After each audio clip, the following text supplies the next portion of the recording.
Knocks down the long range three from downtown Richmond. I think he might have made that over there in that VCU game. Virginia loses to Florida State in ACC tonight, 67-61, or it's losing in the second half. Georgia Tech upends Clemson, 70-52. Foul underneath. Rod Stevenson showed us a little of his athletic skills off the bounce. I think you mentioned earlier that he'd been somewhat quiet offensively. That time just takes it on himself and gets to the rim, can't convert, but is rewarded at the foul line. Guy would be tough to difficult to guard, tough to guard out on the wing. Put that ball in his hands and isolate him. Stevenson misses a free throw, which is not like a man who shoots 80%.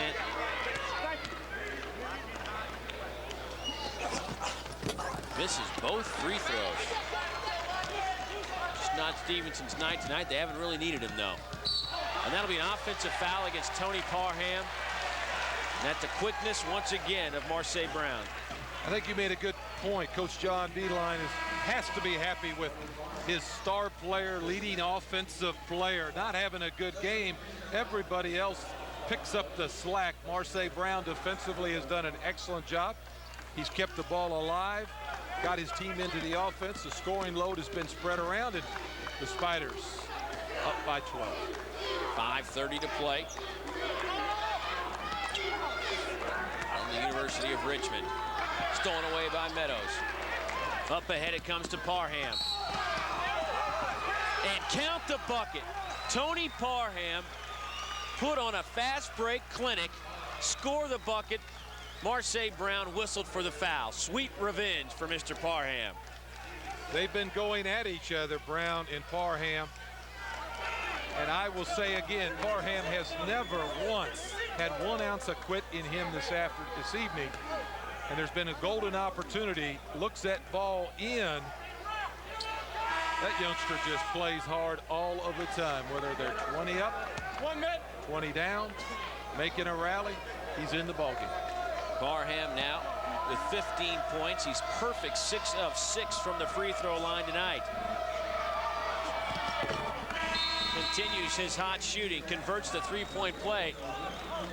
And Mike, we're back to a 9-point basketball game.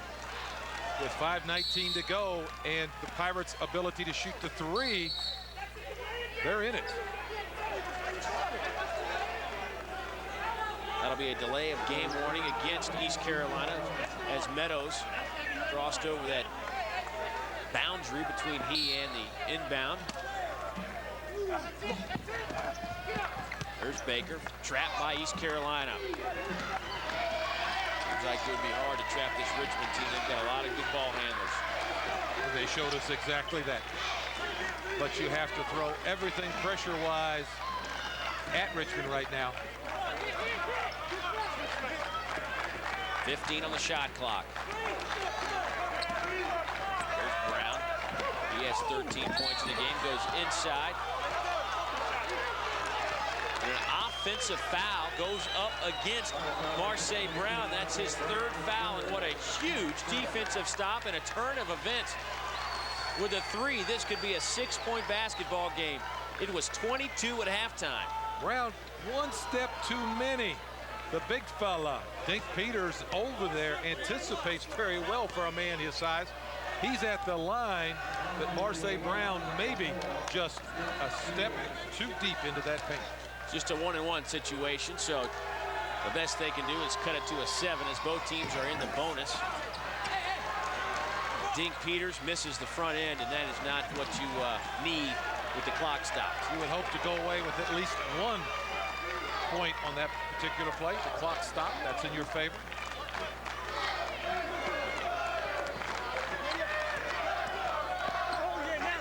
Stevenson, high arching shot, good, count it, foul on Peters. A chance for the 3-point play by Gerard Stevenson.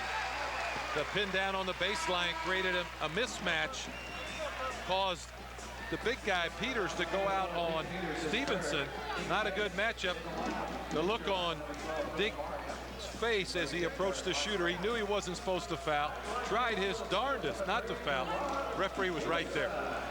3 personals on Mr. Peters. Stevenson missed a couple of free throws moments ago. Back to the line. And he converts the 3-point play as Tony Parham checks back into the basketball game for East Carolina. They need him. And a foul on the rebound as Dink Peters comes crashing to the floor. Eric Poole with a little push inside. Little WWF in there at the foul line. I mean, those 2 big guys, Eric Poole and Dink Peters. But Peters has got to make this foul shot now. He went to the line 2 sequences ago and drew iron the front end of a 1-and-1. Pirates need the foul shot. In and out. Back-to-back front end misses by Dink Peters. That's 4 points they have thrown away at the free throw line. Brown, tough guy, the corner, trap. You don't want to leave Baker open because he will do that. Put the dagger in your heart. It's back to a 15-point game in a matter of seconds. A 20-second timeout by Joe Dooley and the Pirates, and he's not happy. Well, what happens when you put the full court pressure, Dave, is once you beat it, which Brown did, and he goes to the basket, everybody scrambles back and tries to cover and find him. What he does is find the open man. He kicks it out, and you're in trouble if the receiver of that pass is Jonathan Baker. Very difficult guy to trap.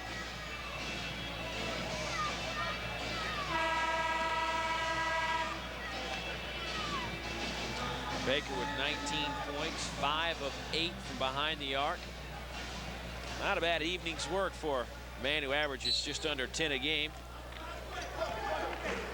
He's been on a tear lately, though. He has now made 17 of his last 28 3-pointers. That's over the last 4 games. Good move here defensively by John Beeline, going to a zone. Presented lots of problems for the Pirates all game long. Meadows quickly up with the 3, too strong with it. A rebound to the man of the moment, Baker. Hands it off to Marseille Brown. Under 4 to play.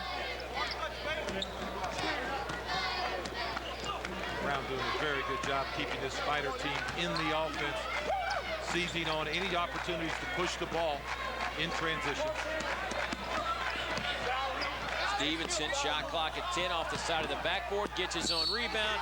The circus shot goes in, and he has a chance for the 3-point play.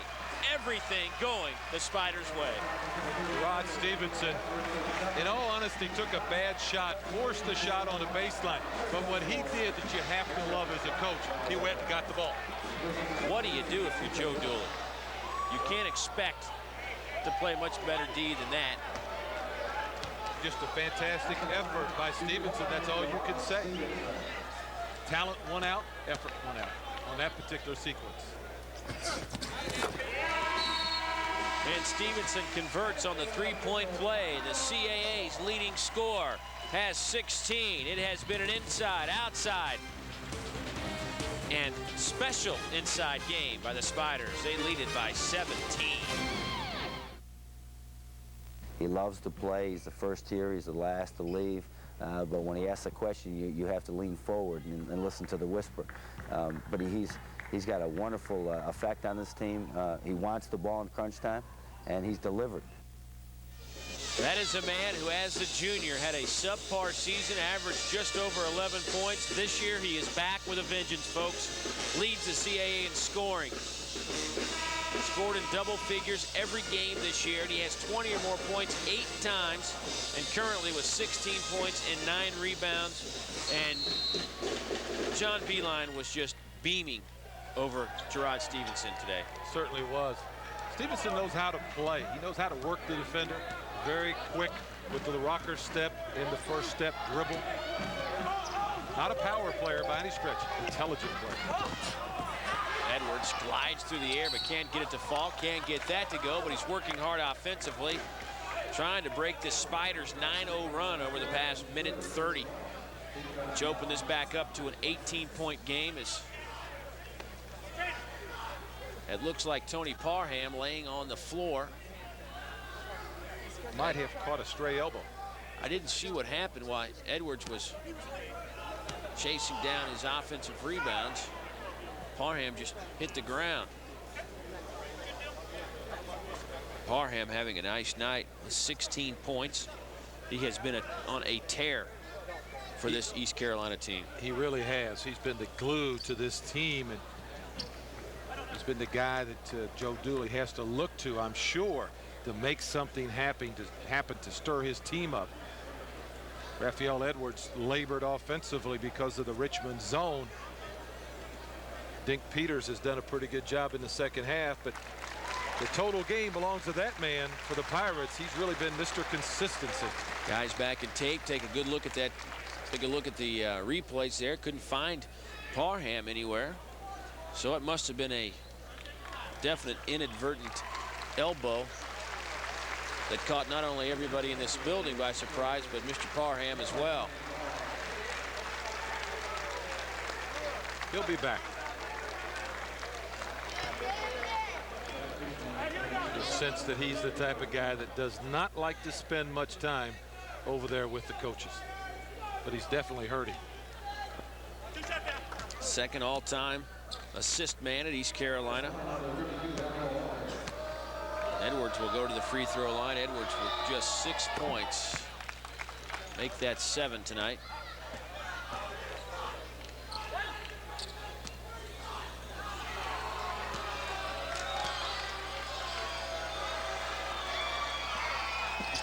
Connects on both, and with 3:03 to play, Tony Parham will head off to the locker room. He is a little bit hazy and dazed as he trots off the floor. If he doesn't come back, it's going to be a definite struggle for this Pirate team to get back in it. You don't typically take somebody to the locker room at this point in the ball game unless there's really something bothering that particular player with 3 minutes to go. Marseille Brown to the free throw line.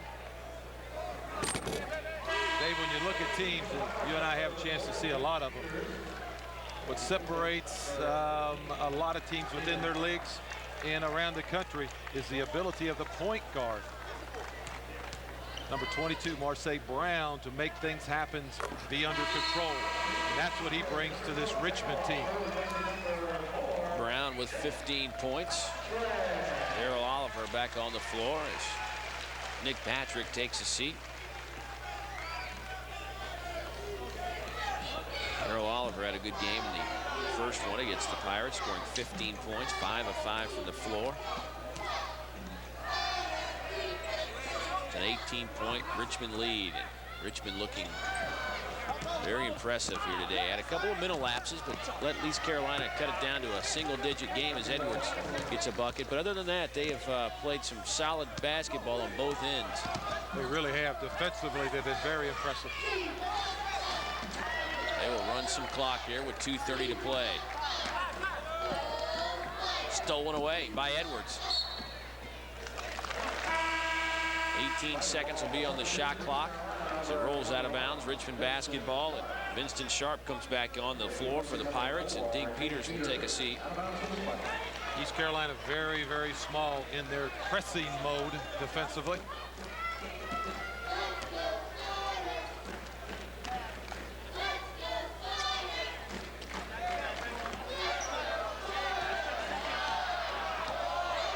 The long rainbow three, no good. Shot clock running out. Everything going the Pirate way. Daryl Oliver follows up the long miss by Marseille Brown just in time. Not your evening when the opposition's guards end up getting put back. There's a nice pass and bucket. Blackwelder to Meadows on the reverse. Cutting back door makes it a 73-57 game. Minute 50 to play. Joe Dooley's Pirates call a timeout. It may be too little, too late. University of Richmond in control.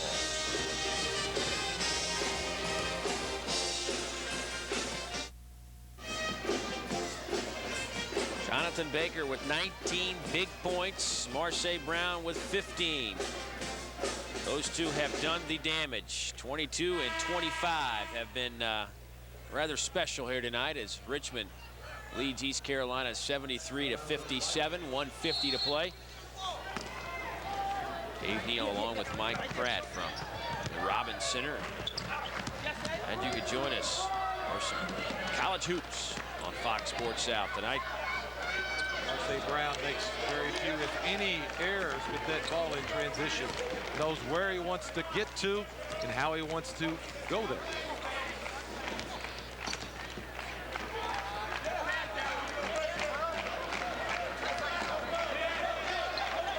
Shot clock down to 7 and a foul whistled on Ecu Dunk as he holds Daryl Oliver. Pirates almost caught a break there. They got the taller Gerard Stevenson out in the corner, got him to pick up his dribble. Could have been a turnover. That's 10 fouls now on East Carolina, so the double bonus on the way for Richmond.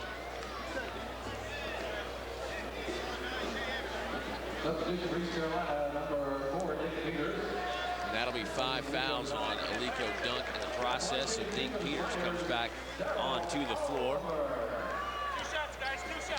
Ecu Dunk will leave with just 3 points. Dink for Dunk.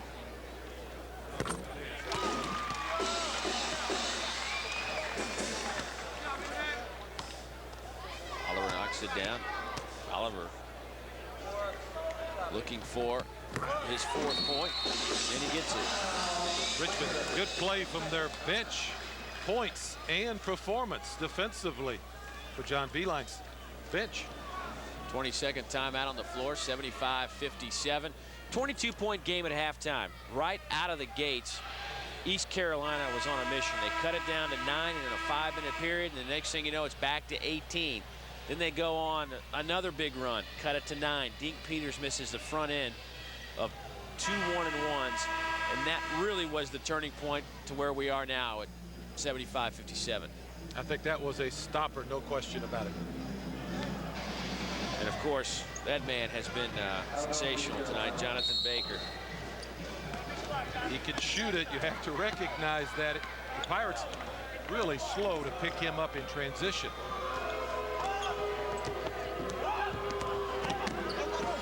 Blackwelder inside. Dink Peters. Chance to convert on the 3-point play. Dink Peters with 12 points. He only had 2 at halftime. How about the big guy's second half performance? He started the ball game. Really looked like he wasn't tuned into our channel early in that ball game, and Joe Dooley got him out. But I tell you what, he resurrected his second half game, and I have been impressed. Here we go. Looks like maybe he should play for the Falcons or the Ravens or someone someday, huh? 6'8", 290. He's missed those free throws tonight, but he actually has a pretty good touch around the basket. We saw him hit a nice 18-footer just inside the arc back in the first half. Not going to make your selection process for foul shooting, I'll promise you that. 1:08 to play. But he has done some things really well here in the second half. I believe he's had an up and down year to date. If he can hang on and parlay this second half on in through the tournament, he could finish strong in his senior year. Richmond out of the gates. John Beilein comes in from Buffalo, New York. First year here on this campus. And he looks at the schedule. They open up with 3 ACC teams out of the gate. Virginia, North Carolina, and Wake Forest out of the first 4 games. He had to be thinking he was crazy. But they beat Virginia in double overtime. They lose by 19. It was actually a single-digit game almost the entire time in the second half against North Carolina in this building. Then they lose by 4 to Wake Forest at Wake Forest. It was a 1-point game with 30 seconds left. Historically, the Spiders have been the giant killers in the NCAA.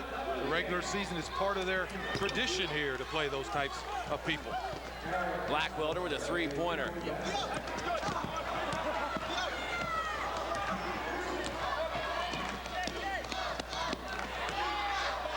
We are under a minute to play.